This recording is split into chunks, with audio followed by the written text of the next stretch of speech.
And we, I think we're live.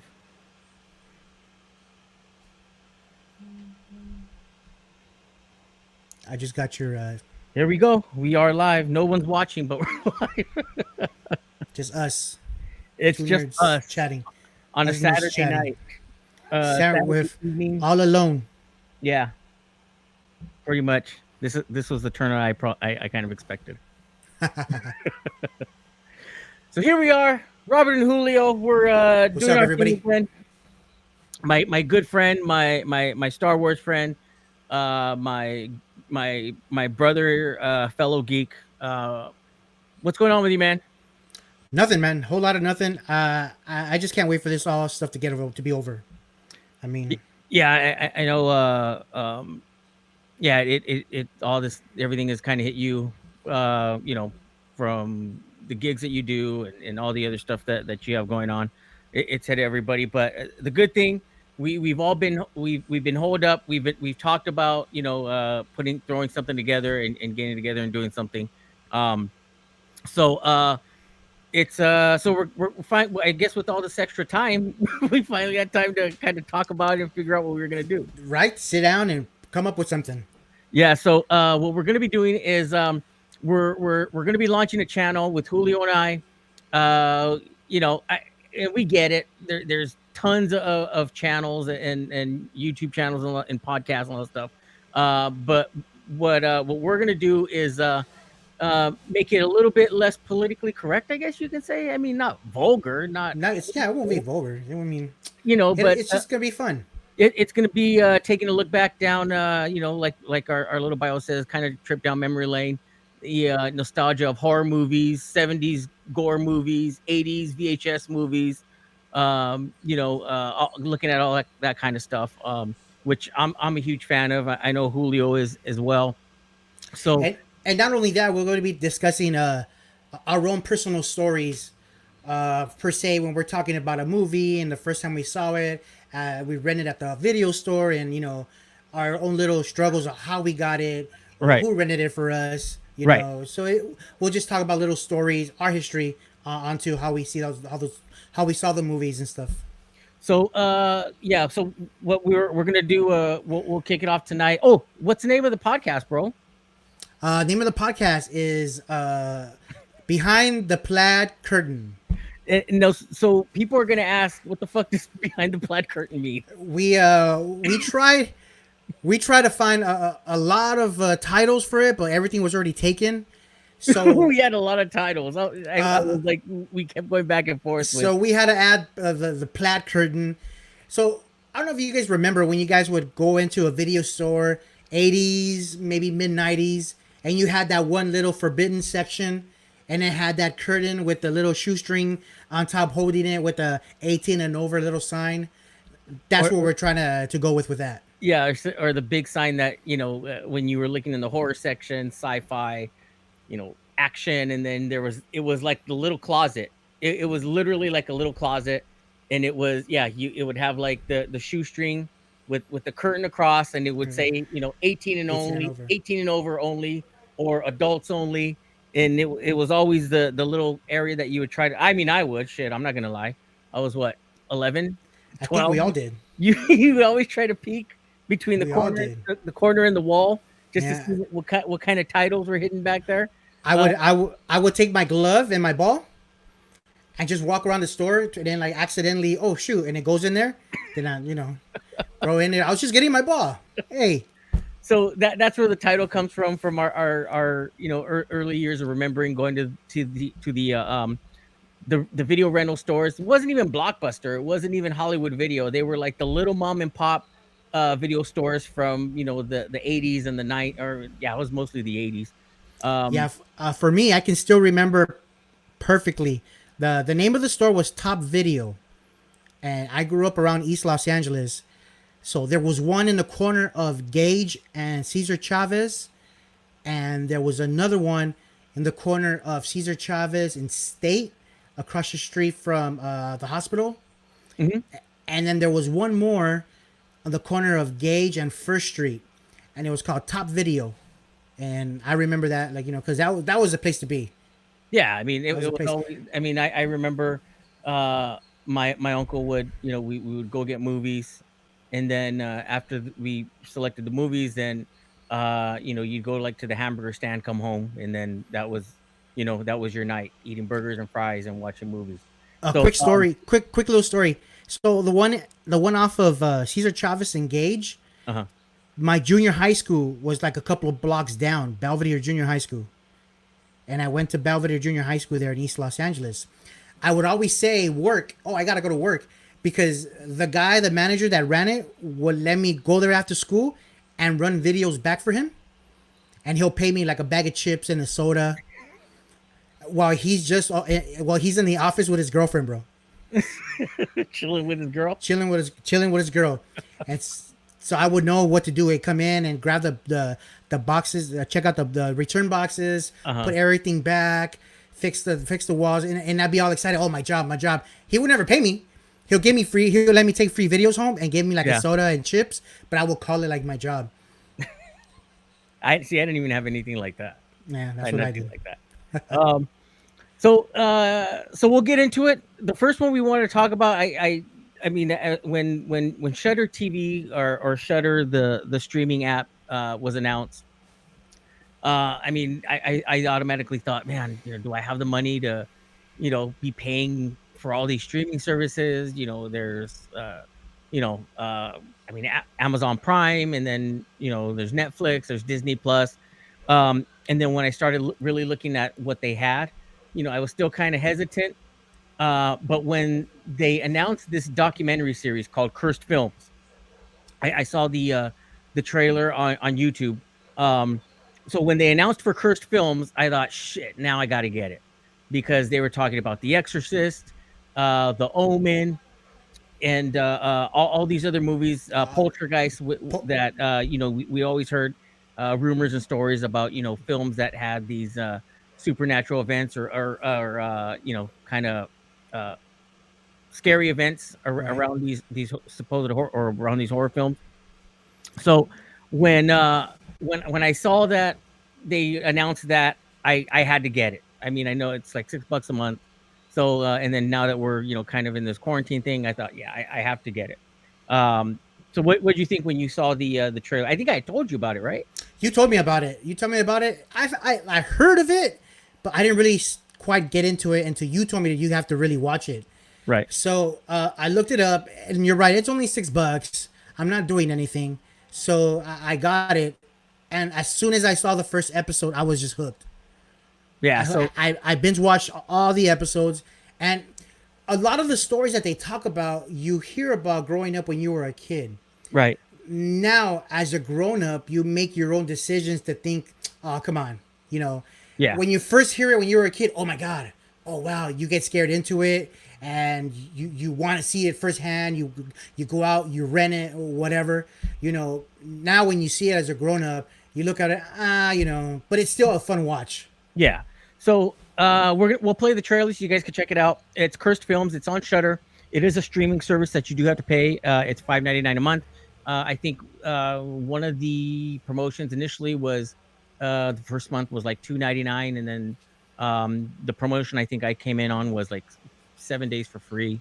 Um, but I've been watching it nonstop. So we'll show you the trailer for Cursed Films, and then we're going to talk about the first episode that we saw, which was The Exorcist.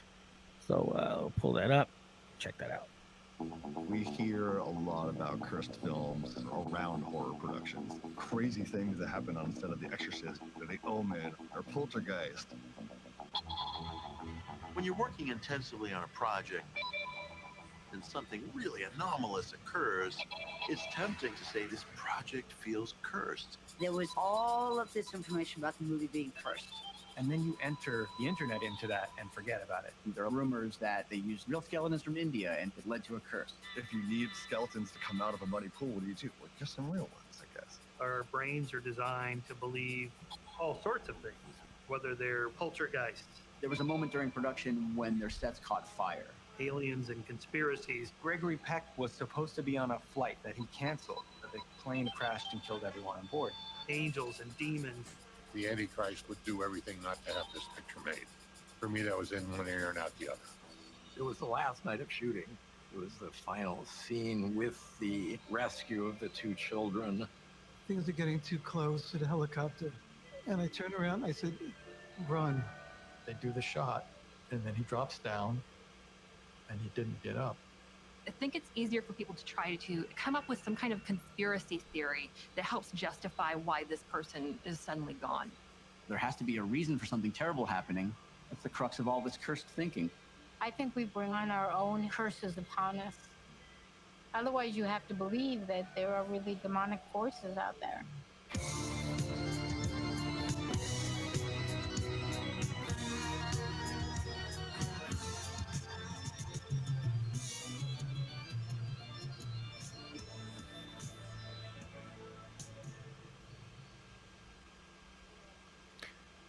All right. There it is. So that was the trailer that I saw, and I mean, when I saw it, I was like, okay, shit, now I got to get it. Now I got to, I have to do it. So the first one I saw, of course, which was the first episode, was Shudder TV's Cursed Films documentary of The Exorcist, and I know you saw it too. So right off the bat, what were your thoughts? And I know there's a lot. There are so many documentaries about that film. Right. I know there was a big one that came out. I want to say when they did the anniversary for The Exorcist. I think it was the 30th anniversary. There was a documentary that came out about the film, and there was also a documentary that I can't remember what channel it was on, but it was really, really good, and it was the story behind the actual exorcism of a little boy, where the writer of the book, William Peter Blatty, when he was in college, he at Georgetown, he had read a newspaper, or I think it was some type of newspaper clipping or an article about the exorcism of a little boy in Georgetown, and that's where he came up with the basically the story for The Exorcist. So fast forward, years later, when director William Friedkin, helms the movie, and we have all these weird stories and happenings around the production of the film. So what'd you think of the documentary from Shudder? The Exorcist, I really enjoyed it up to the end when they showed the clips of that exorcism that the doctor was performing on those the two guys and the lady. Right. Yeah. I was very interested through the whole thing except into there. Right there, I'm like, come on, really? And then at the end, when the guys, like, you can see him in the background and he's paying them cash. He's paying the dude cash. He's paying the doctor cash. Like, hey, come on. Yeah, thank you for the exorcism. I appreciate it. No, right? Dude, I think he's supposed to. He had like reoccurring things where he was like, okay, yeah, I'll see you next week, or I'll see you next Monday, or some shit like that. Yeah, but you don't put that on the screen like I'm gonna pay you, like pretending like it's a real doctor. Well, I think that's what the makers of the documentary wanted to kind of push was, is it mental illness? Is it something unworldly? Is it something that's genuinely evil? I think that's what they were kind of going for, was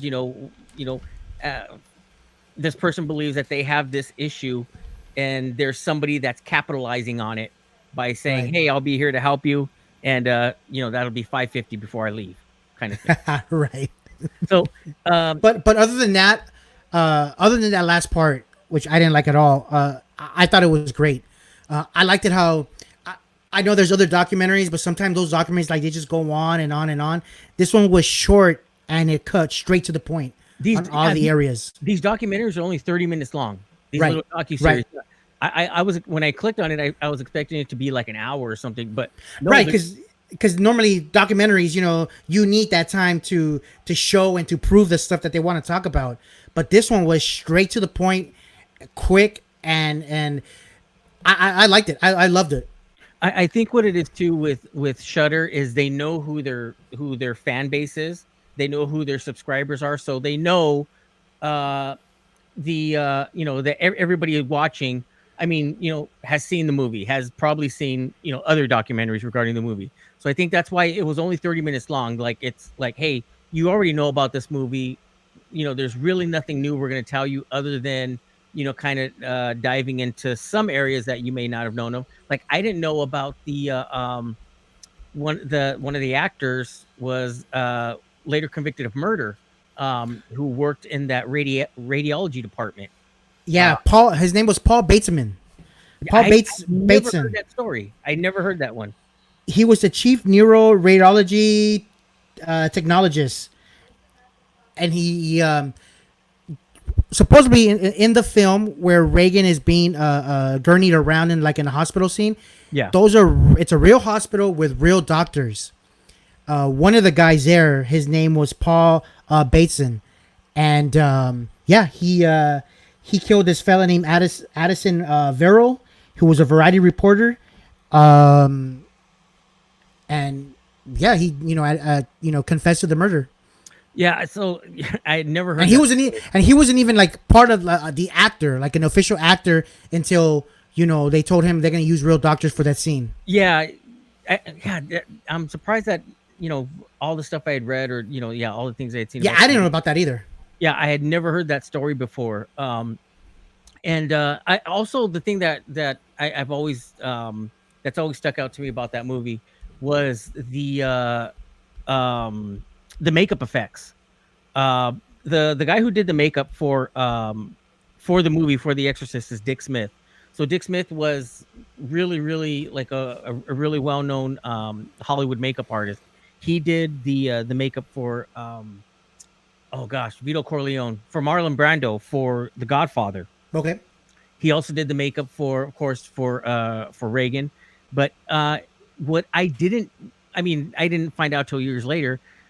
I didn't know was that Max von Sydow was, I want to say he was like in his 40s when he made that movie. He wasn't an old man. Right.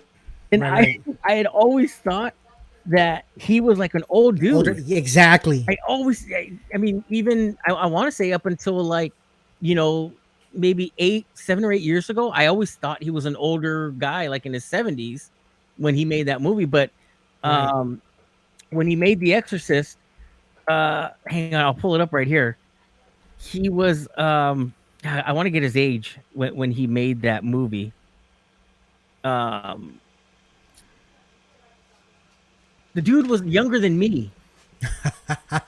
Damn, bro, you're Max von Sydow, when he made The Exorcist, he was younger than me, younger than I was. And they made him look like like he was bit by a zombie last week. Yeah, I mean, he looked old. He looked, weak.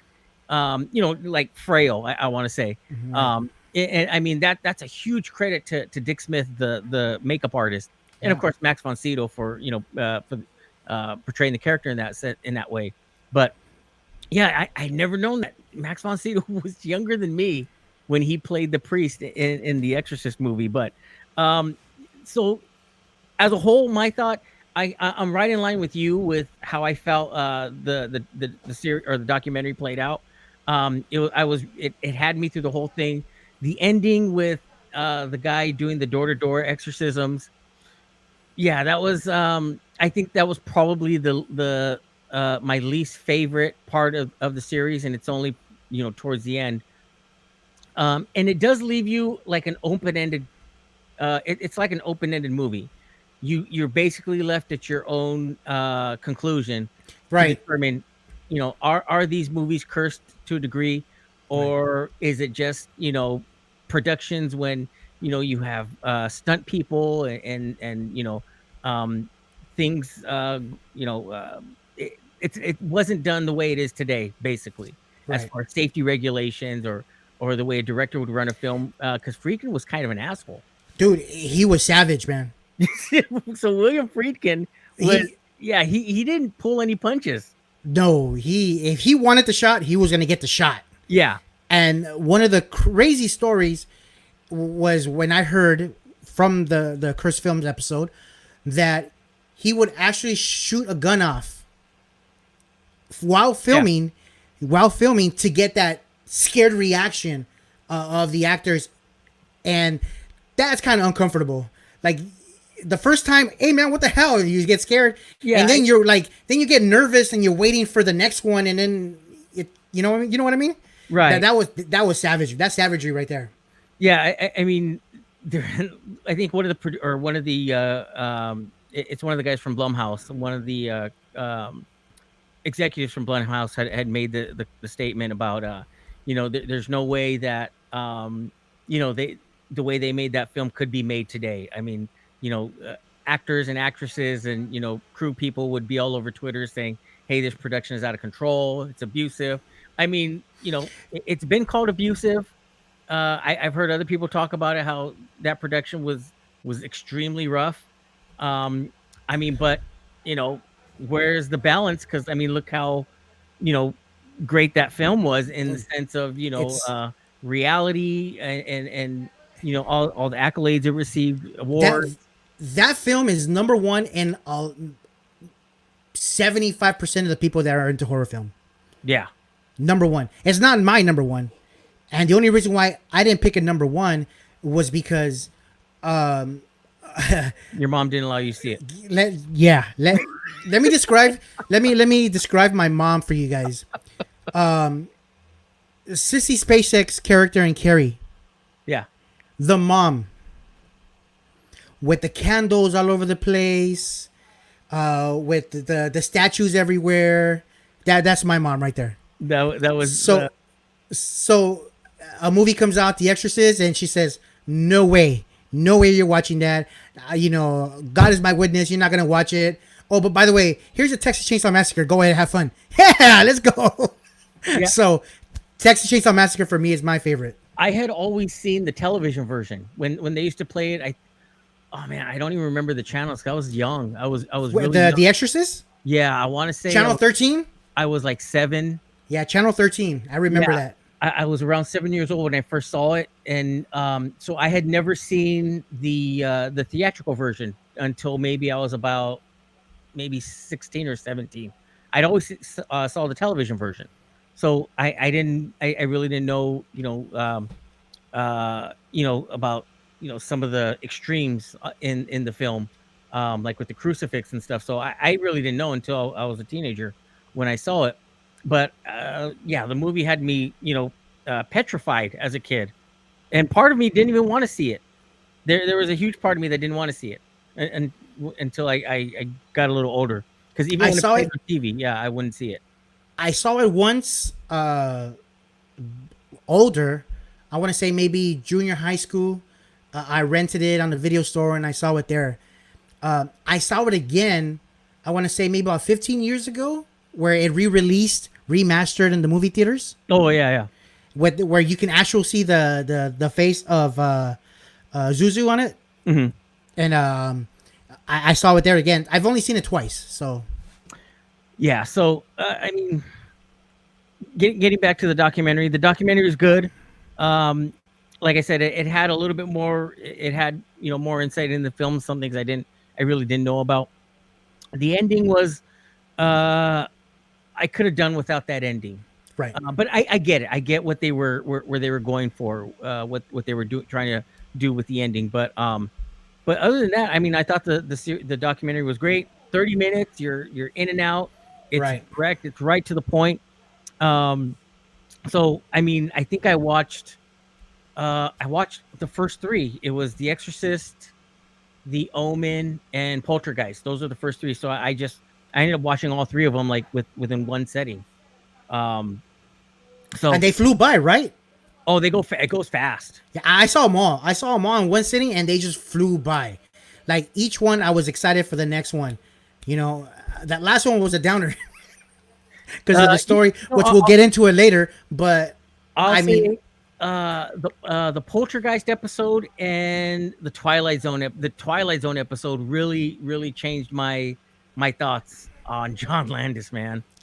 I mean, I love John Landis. I love his movies. dude, one of my favorite movie of all time is Animal House.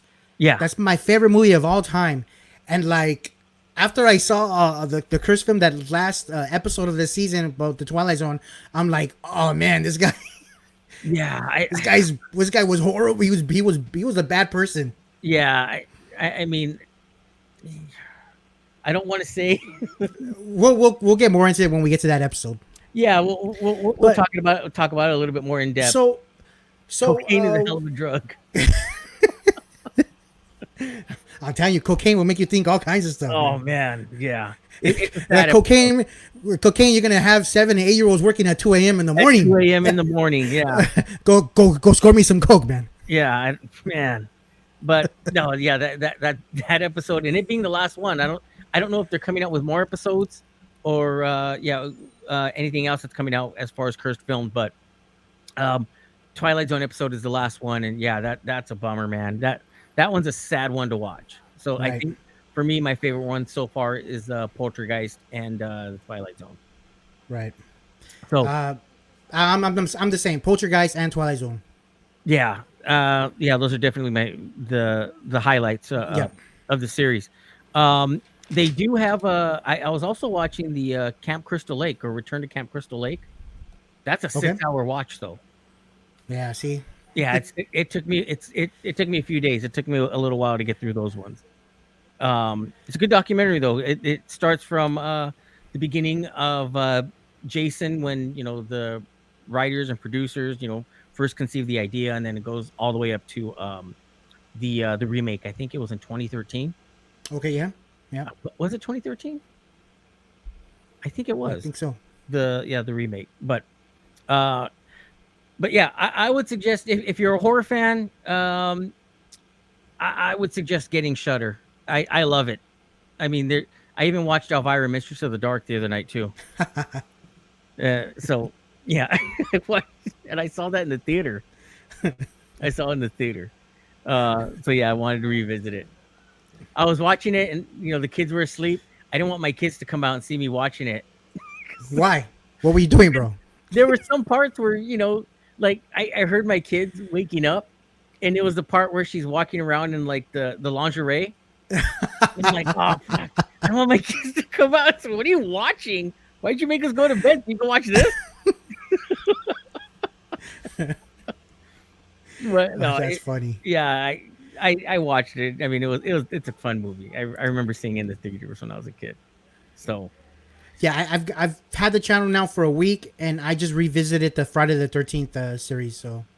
oh, okay. Yeah, That's what I did first. The next one is Creep Show. I'm going to be watching those episodes. But you got some info on Creep Show. Yes, Creep Show. I guess you said was from 2019, right? It came out last year. Yeah, On Shudder. Yeah. So I want to say it came out around September of last year, because when I was at a couple horror conventions last year, that was the big thing was Shudder TV's Creep Show. And they also Universal's Halloween Horror Nights had a big maze for Creep Show, which was really good, really good. Yes. So I guess they're gonna take that first season and they're gonna start airing it on AMC on May 4th. So May 4th, you're gonna get Creep Show. The series, Mhm. the series episode 1 and 2 of that first Monday. Oh damn, they're gonna give you 2 episodes. Right. Yeah, and then they're supposed to, and then you get you get the entire first season, right? You'll get the first season, but that day they're only going to show the first 2. Okay. Now I don't know what the schedule is going to be like, if it's going to be every Monday or not. Mhm. But now that Better Call Saul is gone, and that just finished last week, maybe that'll take over the time slot for those 2. But Monday, May 4th, you're going to get 2 episodes, episode 1 and 2 of the Creep Show series from Shudder. Okay. Yeah, I haven't caught up with the Creep Show episodes. So I'm gonna check that out. But yeah, and then season 2 of Creep Show, that's why they're releasing it on AMC. So I think what it is, it's kind of a marketing thing. Like, hey, here's Creep Show. We're gonna show it to you on AMC, and then we want you to subscribe because season 2 is coming out. It's coming up, exactly. Yeah, so I think that's probably why they're releasing it, which is cool. I mean, but for those who got Smart. Yeah, but for those Smart. who got Shudder specifically for um for Creep Show, will be like, oh shit, I got it now. It's on AMC. So Yeah, that's good for little by little. If they start, releasing some good content. I mean, Creepshow is a classic.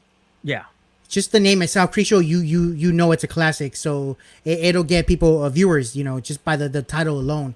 Um, for them to think that it's really that good to hand it over to AMC to get ready for the second season, that's a big trust on the show. So well, I respect that. I it respect that. it's connected with Greg Nicotero. So I think Greg Nicotero is I think he's the showrunner. He's a showrunner for Creep Show, the series on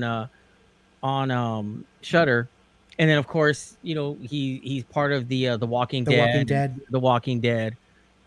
So I think that's where the connection is. And I want to say it's actually owned by AMC.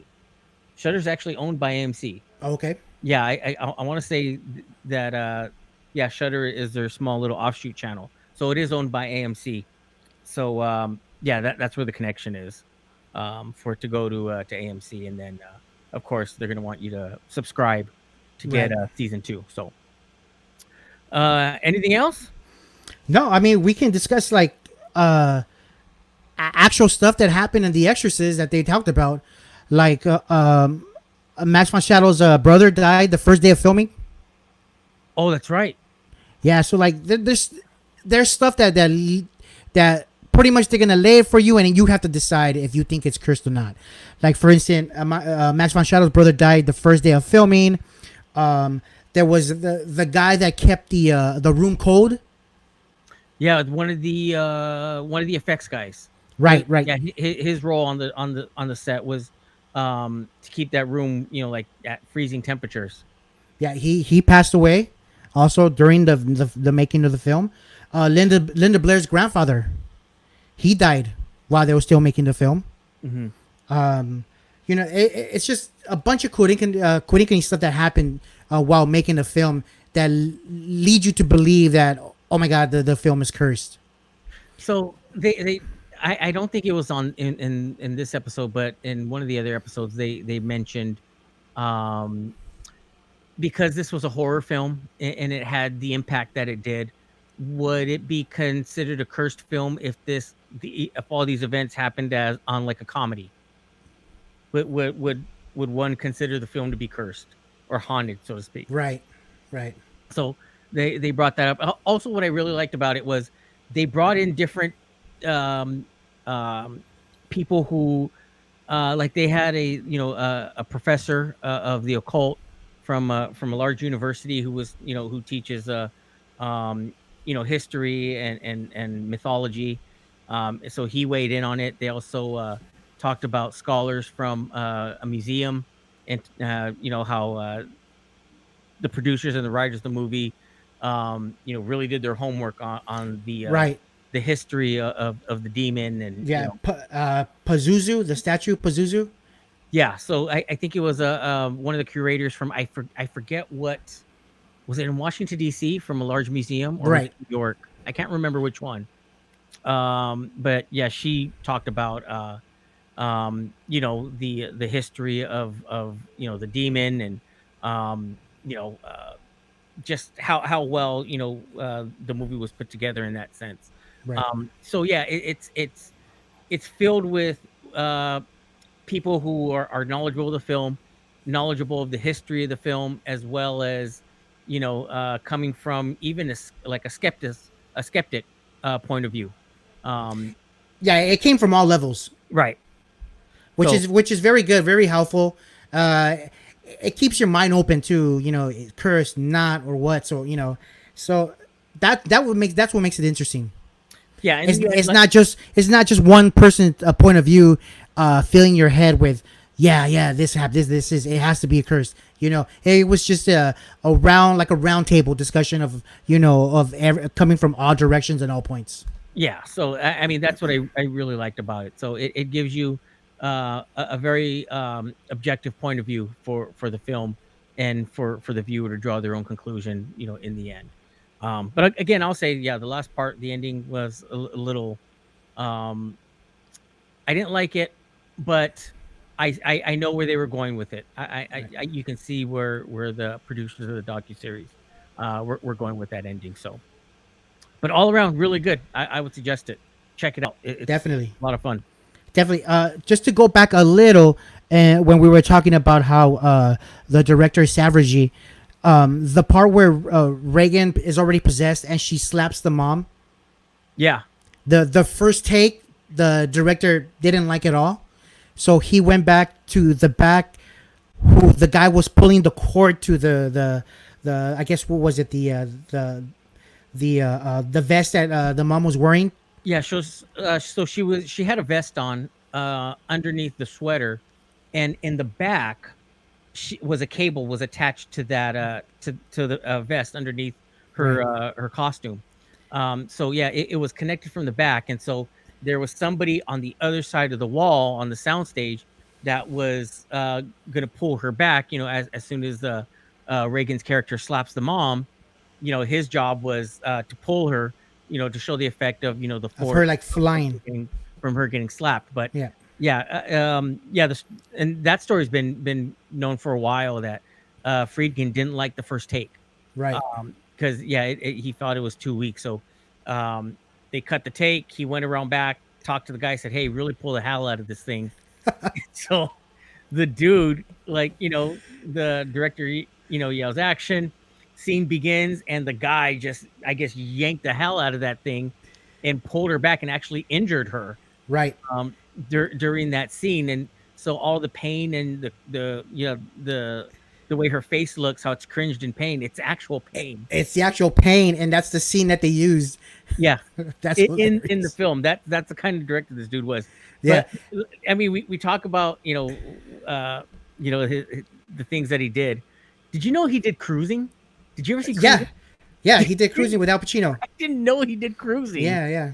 And if you if you've never seen Cruising, what year did it come out, dude? Like, Wow. 80s? No, I think that was 70s, man. I think it was late 70s.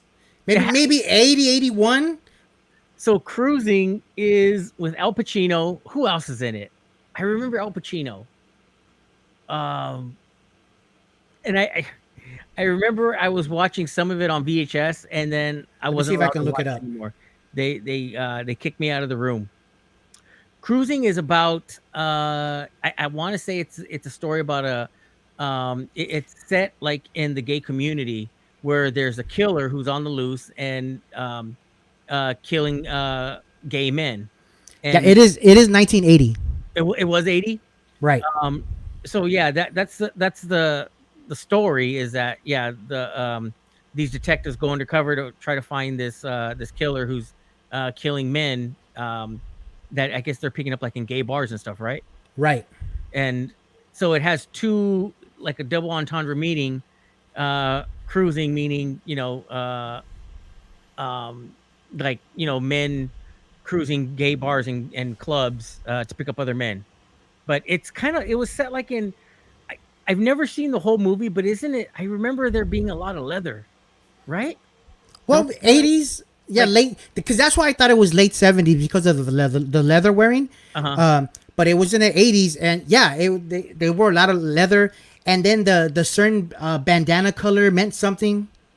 Oh, yeah, I don't even remember that. Yeah, yeah, I don't remember that. Yeah, the bandana that they would wear meant like they would do a certain thing. And it had like an all-star cast with Pacino, Karen Allen from Indiana Jones. Oh, that's right, from Indiana Jones. Paul Sorvino from Goodfellas. Yeah. The cop was Ed O'Neill. It was Ed O'Neill? Ed O'Neill from the Married with Children. Yeah, and Modern Family. Right. Yeah. So yeah, it was a decent cast. Yeah, but I don't remember. I don't think it did well, right? It wasn't well received. No. It also had James Raymar from Eddie and the Cruisers and the Warriors. Oh shit. So. Yeah. See, yeah. I remember. Yeah, they kicked me out of the room because I guess it was too adult. I wasn't allowed to watch it. So yeah. Because you already turning, bro. Yeah. So check out Cruising, Julio's pick of the week. Do we have anything else, bro? No, I think we got it. We got it covered out. We got it covered. Well, yeah. So what we talked about before was, yeah, we're gonna be starting this new channel, just talking about different movies, different stuff related to what going to the movies as kids, and you know hanging out with friends and talking about comic books and Star Wars and all the things we did as kids. Um, so name of the channel is Behind the Plaid Curtain. We talked about it before, and it's it's a homage, a little tip of the hat to that infamous curtain that The forbidden curtain. the forbidden curtain that you weren't allowed to enter unless you were 18 years old. It was funny because when I was looking for an image, I found an image online of the curtain, and it's a plaid curtain, bro. Of No, a really? plaid, yeah, of a Dude, plaid curtain. I was a good hour googling trying to get pictures, but I don't know. But all they had was the saloon doors. Oh no, You no, no! you know this? I'll send you the picture. I was gonna use it, but then I thought if I use it, this looks too much like it's a porn podcast. It looks like it's an adult fucking, adult themed, pornographic podcast. And I was like, Hey, nah. hey, man! Anything for viewers, bro. Come on, free porn on Yeah. Facebook. So I was like, no, I'm not gonna use that image. That's way it's too much in your face. Send it to me. We'll take a look at it. Yeah, I'll send it to you right now. I have it. I saved it on my laptop, but yeah, I was like, no, it has to be a little bit more subtle than that. So we got to show a little bit of subtlety. Yeah, I didn't find nothing near curtains. All I saw was like the saloon doors and other like wood panels to get in. Nothing like a curtain. That's fancy, dude. I never saw that shit. Exactly. Yes, that wasn't Never no saloon doors in my hood. No, dude, that must have been like in West LA or something. Yeah, because they know the kids wouldn't be looking. Yeah, no, there was no way I would. Yeah, I saw that stuff. I just remember the curtain. The curtain. Me too. Me the, too. The shitty curtain with the little shoestring on top. Right. That's all I remember. But all right, man. So our first one. We're gonna check it out. I did create a Facebook page, and there is a YouTube channel. So we're barely kicking this thing off. But again, we're going to be talking about movies. We'll talk about stuff growing up as kids, and all that funny stuff that we would do to try to sneak into movies. We did sneak into movies, right? Yeah, we did. You would get a ticket for a movie, and then sneak in. Once that one was done, then try to go into the next theater. Now you can't do it. All the seats are assigned. Right. Yeah, so everything's assigned. You can't even wait in line outside no more. No, now now you run the risk of sitting in somebody's seat. Right. So yeah, it's not fun. And now they don't even care. Before you used to be like, oh shit, okay, we gotta be try to do it low key. Hey, we gotta sneak into the other theater. Hey, dude, some people have balls, man. It depends on where you at, dude. I went 2 years ago. I took my kid to the movie, and we were running a bit late. We missed a couple of the trailers. So when we got to our seats, there was a couple already there. So I in our seat. So I asked the gentleman, "Hey, bro, I think those are my seats." And he says, "Well, too bad because someone's sitting on our seats." And I told him, "Don't trip. Let me go get an usher right now. We'll take care of it." Yeah. And then I left my kid there, and I went to go get an usher. By the time I found an usher, they were walking out of the theater, bro. You left the kid there? I left them there holding the popcorn and stuff, bro. Come on. So I told the guy, "Hey, bro, you're in our seats." And he says, "Well, too bad, man, because someone's on ours." And I literally said, "Oh, don't trip. Let me go get the usher real quick. You'll take care of this." And then I told him, "Wait right here. I'll be right back, mijo." I went and got the usher, and by the time we got back and we opened the doors to get in, the couple was already walking out. Yeah. Like, oh, we got caught. You left the kid there. The kid was staring him down. Like, wait till my dad gets back. He's gonna set this right. Oh yeah. See, yeah, you can't do that anymore. Now right. They're all assigned seats. So yeah, they don't even care if you go right into the next theater. They don't care. Right. So, but all right, man. So yeah, like I said, we're kicking this thing off. So new channel. Yeah, again, we're going to talk about, all the nostalgic stuff that we loved as kids, movies and comic books, and like I said, geek stuff, collectible stuff. You know, you know, all that stuff in general. Paying 25 cents to get on the bus and go watch a movie back in the day, but Don't lie, man. You used to hang on the back. like in India, I know you used to hang on the back of the bus, bro. all the kids. No, Sundays was 25 cents. Sundays was 25 cents when I lived in Montebello. So we would jump. Sundays was 25 cents. Pay your quarter, and then go on Whittier Boulevard all the way to Commerce. Right. Commerce Theater, because Yeah. AMC wasn't there in Montebello yet. Right. So Oh, that was the Commerce Theater was the one. I used to go there too. Yeah, that was. And then I saw. What'd you see? I saw. But man, I saw from ETE to Boys in the Hood. I used to go there, and I used to go to Alhambra. Oh, I went to Commerce, and I went to Alhambra. No. Monterey Park. I saw Return of the Jedi. I saw Return of the Jedi in West Covina. Yeah, I saw it in Monterey Park. There used to be a movie theater in Monterey Park, up Atlantic. There used to be a van store, and then there used to be a movie theater there.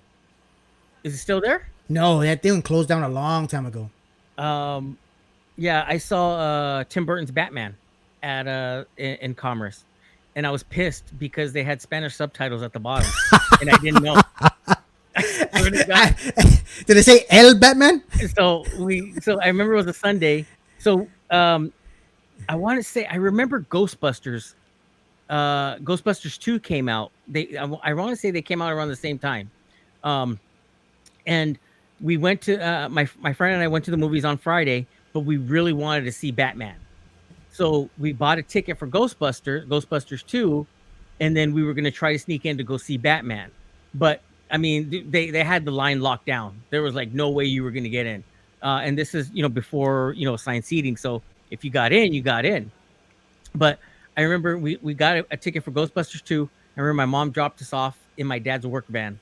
No lie. She drove us in Garcia Plumbing work van all the way to oh shit, I can't remember the name of the city. But we went and we paid for a ticket to go see Ghostbusters 2, and then tried to sneak into Batman, but it was just too packed. There was no way. So we ended up seeing Ghostbusters 2. It was all right. And then Sunday, my buddy comes back. He goes, "Hey, let's go see Batman." He knocked on my door like at 9 o'clock in the morning. I was like, "All right, let's go," because I had a job at a little liquor store in Pico Rivera. Yeah, we jumped on the bus, 25 cents on Sunday, went all the way to the Commerce Theater. There's a line wrapped around the theater. We're like, "Oh shit." So we bought the ticket, got in line, and I remember we got good seats, but I didn't know it was in Spanish subtitles at the bottom. I mean, at least the movie was in English, but I mean, I don't speak Spanish fluently. I don't speak Spanish very good. So I remember sitting there, and then, the Spanish subtitles when they started speaking, and I'm like, the fuck? Who's El Batman? El Joker. Senor Keaton? What? I was like, damn it. But I mean, like more like as soon as the movie started, I didn't even fucking pay attention anymore. But yeah, so I remember it was Batman with Spanish subtitles at the bottom. I saw T2, Terminator 2. Uh-huh. I saw it there in Commerce because I went with moms. So I saw it, the Spanish subtitles at the bottom, dude. With the Spanish subtitles at the bottom. I never knew that theater did that. Yeah. Yeah, I never knew that. That was just the closest theater to me, just to go straight down Whittier Boulevard. Right. So that's why that was always the spot. Unless my mom dropped us off somewhere. But yeah. There was a movie theater also on Whittier in East LA, on Whittier and Atlantic. It's a CVS now, I think it is. It's a big CVS. I never went to that one. Okay, I saw Scarface there. Scarface? I saw Scarface there. I didn't see Scarface till VHS. I never saw Scarface. No, dude, it was crazy. I had an uncle that would come, and him and his wife would drive us everywhere to go see movies because they were big movies.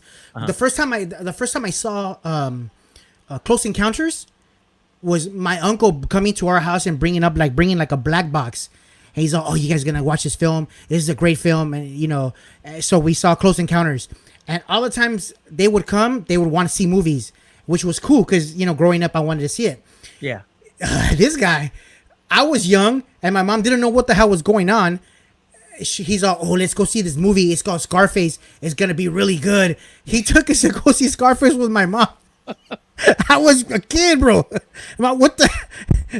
The guy snorting cocaine all over the place. This and that. My mom would be looking at me like, cover your eyes, cover your eyes. No, see, I didn't. I think the one I remember seeing American Werewolf in London at the theater with Okay. with my grandma and a cousin.